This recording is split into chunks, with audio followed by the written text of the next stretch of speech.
sábado de sol, aluguei um caminhão para levar a galera para comer feijão.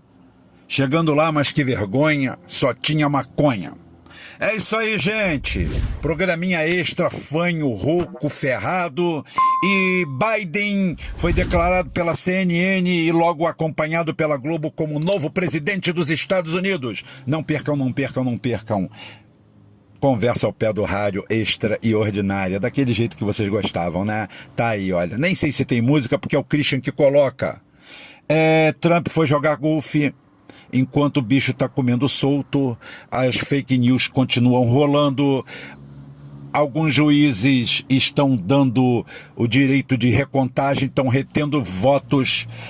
A Suprema Corte, que é republicana, já foi acionada. E como eu falei desde o começo, a várzea está solta. Yeah, yeah!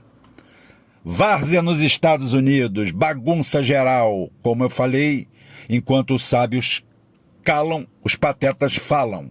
Ontem Bolsonaro já falou que, ok, olha só, eu acho até o Biden, mas até o Biden até bonitinho, dou pra ele também. Não tem, é por sacrifício do Paulo Guedes e do pessoal, eu dou pra ele também, diga ao povo que dou. Ontem foi o dia que é o povo que dou do Bolsonaro. O Bolsonaro disse que dá para o Biden também, dá para qualquer um, maldito Bolsonaro. Gente, tudo na base da ironia, se não fosse a seriedade do caso e do momento.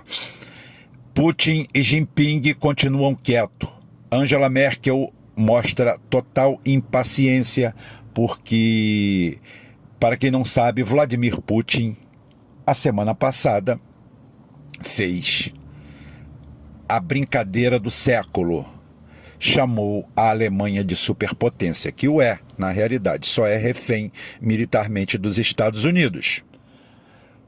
Putin, magistral do jeito que é, chegou. Enquanto as pessoas fazem fake news com o Putin sem graça, mal feita, tipo dizendo que ele está com Alzheimer, Parkinson, Alzheimer, qualquer coisa no sentido, ele faz coisas geniais, tipo falando, se os Estados Unidos não quiser conversar com a gente, nós vamos conversar com a China e com a Alemanha, que são duas verdadeiras superpotências. Ao fazer isso, Vladimir Putin plantou uma sementinha na cabeça dos alemães, e os alemães estão se perguntando por que eles estão carregando os Estados Unidos nas costas. Tem uma piada muito velha, muito da minha época, que diz que o cara tinha uma caminhonete e ia jogar num município vizinho. E desse município, até lá, era assim, uma subida, uma descida, uma subida, uma descida, uma subida, uma descida. E botou todo mundo em cima da caminhonete, e foi todo mundo. E na primeira subida ele falou assim, cara, a caminhonete está sem força, vamos empurrar? E eles empurraram até o alto. Pulou todo mundo dentro da caminhonete, quando foi descer ele falou assim, a caminhonete está sem freio, dá para vocês descerem para escorar ela? E eles desceram para escorar. E assim foi no primeiro morro, no segundo, no terceiro, no quarto, no quinto, até que chegaram no município onde teria o jogo. Todo mundo exaustado, viraram para ele e falou assim, porra, cara, que a gente viesse jogar aqui, tudo bem, mas trazer a caminhonete foi foda, acabou com o nosso time. Então é mais ou menos isso que o Putin está falando. Para que vocês estão carregando a caminhonete? Os Estados Unidos é a caminhonete. Putin, mais uma vez, sensacional, sabe jogar como ninguém. Ninguém sabe jogar como Putin, ele não está ali à toa, de brincadeira. Então, é o seguinte, ainda vai dar pano para manga. Quanto mais merda der nos Estados Unidos, melhor para a gente. Mais a gente vai faturar, mais a gente vai se dar bem, mais a gente vai se livrar dessa pragalhada. Eu não sei se nesse governo, porque esse governo começa a cair em desgraça. Janeiro vem aí. Talvez ele consiga suplementar a renda por mais 3 meses. Como eu falei, é gastar bom remédio com defunto fraco, ou seja, gastar boa vela com mal defunto. O Brasil é um mal defunto, o Brasil está morto, porque não tem solução alguma. Ontem o Paulo Guedes, no ápice da canalice, no ápice de rir da cara do brasileiro, de saber que o Congresso está vendido, de saber que o Senado está vendido, que todas as autoridades brasileiras estão vendidas, estão no bolso de alguém, com a maior disfarçatez, no estilo a história de Maria Antonieta, que não é verdadeira, se o povo não tem pão, que comam brioches. Poxa, A história não é bem essa história nunca foi contada, mas é uma alegoria que serve para o Paulo Guedes. O Paulo Guedes, rindo da cara de todo mundo, falou que o bom do dólar está alto, que a gente não precisa ter reservas em dólar. Ou seja, a próxima meta dele é queimar as reservas, acabar com o Brasil, destruir tudo. E eu sou a favor que o Brasil seja destruído o mais rápido possível, porque a gente volta para aquela alegoria da vaca, jogar a vaca no precipício. Eu já contei tantas vezes que eu vou ficar gasto e não vou contar de novo. Tá bom? Para contar agora, vocês vão ter que depositar dinheiro na minha conta. Vou fazer igual esses canais de merda que tem aí. Eu dou conteúdo bom e audiência é só o nosso grupo. Então é o seguinte, agora em diante, se quiser contar a historinha de novo, eu vou receber só prostituição. Sou igual o Bolsonaro, prostituto. Mas sério, gente, sério. Os Estados Unidos derretem a olhos vistos. Já repeti tudo isso, já falei no programa de ontem, não preciso fazer mais nada. E todo mundo está revoltado. O Deep State estão revoltados com o Trump, porque o Trump não aceitou a farsa, não aceitou a fraude. A fraude existe, a farsa existe. Tá? Assim como o Intercept existe e até agora ninguém fechou aquele lixo, ninguém botou aquele cara na cadeia, ninguém enquadrou aquele cara. Aquilo ali não é lei de imprensa, aquilo é canalice, aquilo é bandidagem. Bandidagem. Esse cara só vive aqui para fazer isso. É um agente da CIA infiltrado, esse do Intercept, esse Glenn Greenwald, tem a história mal contada até hoje do Jean Willis, que não é difícil levantar aquela rabiola. O que você está querendo falar? O que você está ouvindo? O que você está ouvindo? Eu estou falando, você ouça. Muito bem. O Jean Willis fugiu de uma perseguição que não existe. Como eu falei, o governo Bolsonaro é medíocre, é ridículo. Agora essa pecha de querer transformá-los em milicianos, em matadores da Baixada, isso daí é patético, isso é ridículo, isso não encontra apoio no mundo real de jeito nenhum. A Marielle, até hoje, a morte dela só beneficiou o PSOL. Eu não estou falando quem foi que matou. Isso daí é problema para a polícia, para a justiça, para o judiciário, e todo mundo já sabe quem foi e sabe como foi. Menos aqueles dois pobres coitados lá, que de pobre coitado não tem nada. Os caras são cagados por um monte de coisa. Mas é a mesma história do estupro lá do Sul. O cara pode ser mau caráter, pode ser parente do Roberto Marinho, pode ser neto do Roberto Marinho, pode ser pai do Roberto Marinho, que não vai fazer dele culpado. Ad hominem é tudo aquilo que a New Left reclama quando é praticado contra ela, mas ela pode praticar à vontade. Teve gente já que eu vi hoje que falou assim, aquele cara é um filho da puta, ele tem que se foder. Mas peraí, você está com inveja do cara, você está com raiva do cara, ou você está analisando o cara, o que aconteceu? Eu vi tudinho, vi, e o juiz foi perfeito, o advogado estava no papel dele, o advogado joga pesado mesmo, ela não apresentou prova nenhuma, porra nenhuma, e pronto, acabou. E esse vagabundo desse Glenn Greenwald bota esta porra no Trend Topic. Como é que uma merda dessa vira Trend Topic? Com tantos absurdos que o judiciário faz no Brasil, vão exatamente numa que o judiciário acertou? É muito estranho, é maquiavélico. É triste, é deplorável. Como é deplorável a situação do povo do Amapá, aonde caminha a passos largos a privatização, a doação de mais empresas de energia, como a Petrobras vendendo suas plataformas pelo preço de bicicleta velha. Um absurdo. Algumas dessas plataformas eu trabalhei, elas custam 10 vezes mais do que isso em peso e estão sendo doadas, destruídas. Tem mais uma quadrilha ali ganhando dinheiro, rios de dinheiro em cima daquilo, os Bad Boys, tá? E enquanto isso a gente é obrigado a ouvir o Bolsonaro dizendo: no meu governo a corrupção acabou, corrupção agora se chama Geórgia, então tudo agora é Geórgia, tá ok? Eles mudaram o nome das coisas. Eles mudaram o nome das coisas. É o novo dicionário bolsonariano. Não existe mais corrupção no Brasil. Agora nós temos Geórgia. Geórgia agora representa tudo isso. Ou não? Não, Geórgia é a beleza.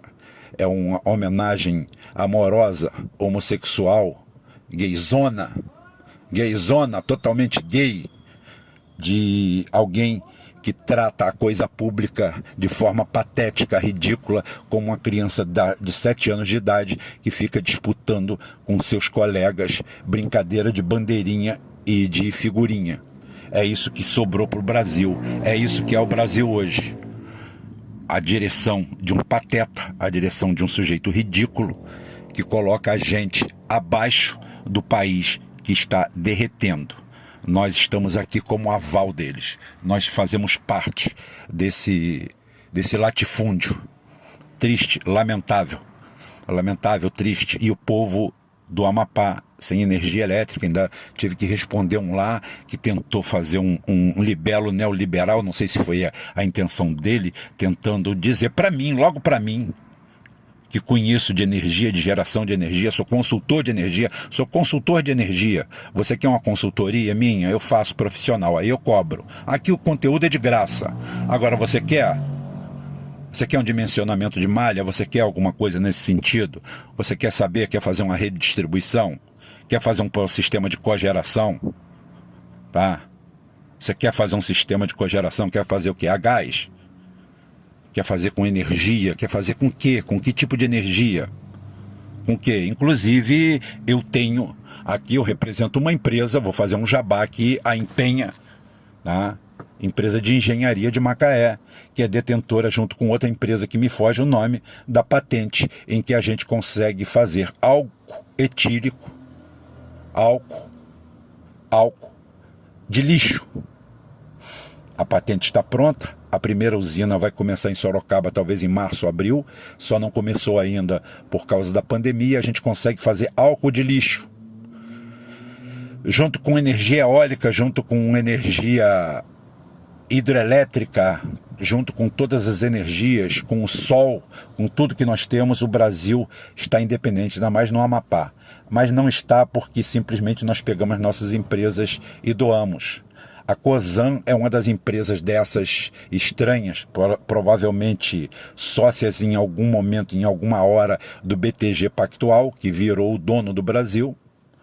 Porque enquanto Paulo Guedes diz que 5,50 é para a gente se desfazer do acervo de dólares e para a gente ficar com nada, com absolutamente nada. É esse o quadro que se avizinha para o Brasil. Tá? A situação do Brasil é catastrófica.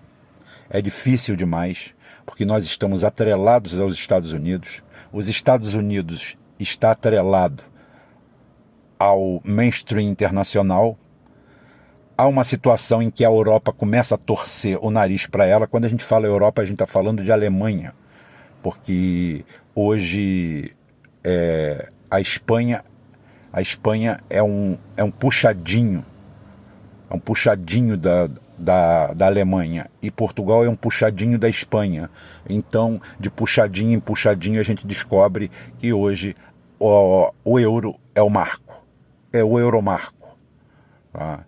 E o Putin, como falei, fez de forma genial. Depois tem os países escandinavos que, em termos geopolíticos, não fedem nem cheira. São ótimos para o seu povo, são péssimos para o povo do resto do mundo. Se deixar, eles pisam em cima do pescoço da gente.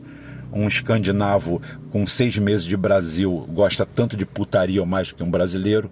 Todos os escandinavos com que eu trabalhei com escandinavos, trabalhei vários anos, uns 4 ou 5 anos com escandinavos. Os caras vinham para o Brasil, quando chegavam aqui, a primeira coisa que faziam era fazer logo uma segunda, terceira família. Que maravilha!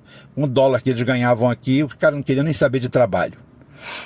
Trabalhei com 2 aqui, que eu não vou citar o nome, tá, de uma multinacional escandinava, que puta merda. Os caras não queriam saber de trabalho, só de farra. Quem trabalhava eram os brasileiros. Isso prova que o meio faz o homem. O meio faz o homem. Claro, o homem fez o meio, mas o meio depois faz o homem. E chega num momento que você não sabe quem fez o que por quem. Então fica certo que o jogo americano não acabou. O jogo americano está sendo jogado, e quanto mais jogado, mais eles se afundam. É a mesma coisa que alguém num pântano. Quem perdeu, perdeu, quem perdeu, ganhou, quem ganhou, perdeu, quem perdeu, ganhou, e por aí vamos dilmantando todo esse processo. Todo mundo assim. Agora, de cara, as pesquisas já mostraram que davam 20%, 30% de vantagem para o Biden. Mostraram na hora H que perderiam tranquilamente sem as fraudes. E não adianta você vir dizer que não está tendo fraude, não, que é fraude de ponta a ponta. E são mais de 7 modalidades de fraude. Até porque também tem mais de 7 modalidades de votar lá. Aquilo é um país, uma bagunça. Os pais do mundo livre simplesmente gerenciam uma bagunça, uma farra sem fim. E seguindo na mesma ótica, na mesma tendência, aonde os institutos de pesquisa fraudam as pesquisas até o seu limite, nós temos o caso do Rio de Janeiro e, emblematicamente, o caso de São Paulo, aonde desde o começo eles inflaram o cavalo paraguaio russomano, tá? De todas as formas, seguraram ele num patamar que ele nunca teve, em absoluto, inflaram o Covas, agora estão botando para a realidade, e agora estão relutantemente deixando o França ocupar o espaço que sempre teve. Eu falei, provei e marquei. França teve 60% dos votos para governador no estado de São Paulo. Seu nome não apareceu em escândalo algum. Seu nome não apareceu manchado em lugar algum. Como é que você pode me explicar que o Márcio França foi esquecido por esse povo? Até porque Márcio França hoje, para mim, é o campeão, é o top em debate. Ele ganha de todo mundo, do Ciro Gomes, de qualquer um. Ele em debate hoje é imbatível. O tipo da ironia mordaz que eu tanto gosto, do humor ácido que ele tem, aquele negócio ensaboado de você não pegar ele por lugar nenhum e ele te pegar por qualquer lugar, ele é sensacional, fantástico. E Márcio França começa a ir para o seu lugar e cumprindo a minha aposta, porque eu apostei desde o começo que ele vai para o segundo turno e apostei mais fundo, apostei que ele ganha, que ele vence. E aqui no Rio de Janeiro, para minha surpresa, Marta Rocha sobe com uma campanha sólida, uma campanha sóbria e sólida, não se metendo em nada, e parece ser a pedra no calcanhar do Eduardo Paes e da turma que queria que o Eduardo Paes levasse. Como administrador municipal, Eduardo Paes é fantástico. Foi o melhor prefeito, um dos melhores prefeitos que o Rio de Janeiro já teve. Um grande administrador. Não misturando ideologia com isso aí. Em São Paulo, aqui se ganhar o Eduardo Paes ou ganhar a Marta Rocha, para mim não faz diferença, honestamente. Eu quero que meu amigo Léo ganhe, tá? Isso daí sim. Fernando, quem a gente apoia aqui, é claro que a gente quer que ganhe. Agora, o resto não tem muito problema, porque aqui a movimentação ideológica é muito baixa em torno disso aí. Vai ser legal que um dos dois ganhe e que o Marcelo Crivella... Depois nós vamos falar da lavagem do dinheiro na Universal do Reino de Deus, como é que é legal a gente ter igreja sem pagar impostos para lavarem 5,6 bilhões de reais num semestre apenas. 5,6 bilhões. Você não ouviu errado, não. Na igreja lá de... esqueço o nome ali daquela merda ali, tá? Ali na entrada do Caxambi ali, aquela desgraça ali, perto daquela delegacia de roubos e furtos, eu acho. Tá no lugar certo, tá tudo certo. Delegacia de roubos e furtos e a Universal, o templo da Universal, tá? Del Castilho. Então é o seguinte, beleza pura, Márcio França e talvez Marta Rocha no segundo turno. Márcio França voltando para onde nunca deveria ter saído e nunca saiu. E ainda estão forçando a bola para ver se mantém o Boulos. O Boulos já bateu no teto, nunca teve aquilo que disseram que tinha. E é por isso que a gente está botando essa ediçãozinha no ar, rapidinha, só para atualizar esse sábado, porque mais tarde tem uma live. Mas é muito importante a gente colocar isso aqui no ar, a atualização. Jogo americano está em aberto. Márcio França vai para o segundo turno e leva. Marta Rocha e Eduardo Paes pode ser que passe, e infelizmente o Amapá continua sem energia elétrica, sem nada, porque as empresas privadas, como diz o nome, elas são parentes da privada mesmo. É de lá que elas querem estar. Serviço público essencial não pode ser privatizado, tem que pertencer ao Estado. Afinal de contas, é o Estado que está indo lá socorrer a empresa. Como eu falei para o nobre amigo meu aqui, que quis tentar dar uma aula de distribuição de energia, o que aconteceu lá foi os transformadores, 250 megawatts, se não me engano, tá? Não são dimensionados, não tinha redundância, eles tinham capacitância, não redundância. Capacitância é diferença de redundância. Quando você coloca 2, 3 transformadores no mesmo lugar e eles redundam entre si, você cria uma coisa que chama capacidade. Você não cria redundância, porque você não bloqueia, você não tem nenhum plano emergencial, você não tem porta corta-fogo, você não tem isolamento, você não tem chaveamento à parte, você tem superávit de energia, de distribuição de energia. Você não tem segurança, cai um raio, cai tudo. Mas para fazer isso você precisa contratar um engenheiro, contratar técnico, fazer uma equipe, fazer um projeto, fazer alguma coisa. E empresa pública, privada, não quer saber disso, quer saber só de lucro, de aumentar sua conta, dizer que você tem gato, roubar você de todas as formas, receber dinheiro sem nunca ter investido um centavo. Ao contrário das estatais que fazem isso aí. E agora quem tem que socorrer é o Estado, como sempre, né? Então vamos ficando por aqui, mais tarde a gente se encontra. Um abraço, um beijo, um queijo, e eu tô indo embora que eu tô na rua. Tchau, nem almocei.